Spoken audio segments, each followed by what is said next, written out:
మంత్రాలయం శ్రీ మహావిష్ణువుకి పరమ భక్తుడైన భక్త ప్రహ్లాదుడే తన తరువాత జన్మలో రాఘవేంద్ర స్వామిగా జన్మించాడు. రాఘవేంద్ర స్వామి గారు 700 ఏళ్ల పాటు ఈ స్థలాన్ని తన ఆవాసంగా చేసుకుంటానని భక్తులకు చెప్పారట.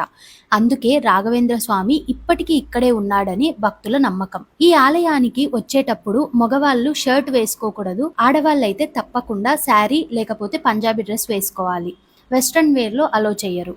ఇక్కడ స్పెషల్ దర్శనం అంటూ ఏముండదు, ఎవ్వరైనా ఫ్రీ దర్శనంలోనే వెళ్ళాలి. ఇక్కడికి వస్తే రాఘవేంద్ర స్వామి కంటే ముందు మాంచాలమ్మ తల్లిని దర్శనం చేసుకోవాలి. మంత్రాలయంకి 19 కిలోమీటర్స్ దూరంలో ఆంజనేయ స్వామి టెంపుల్ ఉంటుంది. ఈ పంచముఖి ఆంజనేయ స్వామి ఉన్న గుహలోనే రాఘవేంద్ర స్వామి గారు 13 సంవత్సరాలు ధ్యానం చేశారు. టెంపుల్ బయటికి వస్తూనే లెఫ్ట్ సైడ్ లో ఈ రాక్ ఫార్మేషన్స్ ఉంటాయి, తప్పకుండా చూడండి. మీరు మంత్రాలయం విజిట్ చేస్తుంటే కమెంట్ చేసి అలానే మీ ఫ్రెండ్స్ అండ్ ఫ్యామిలీతో ఈ రీల్ ని షేర్ చేయండి. Thank you all.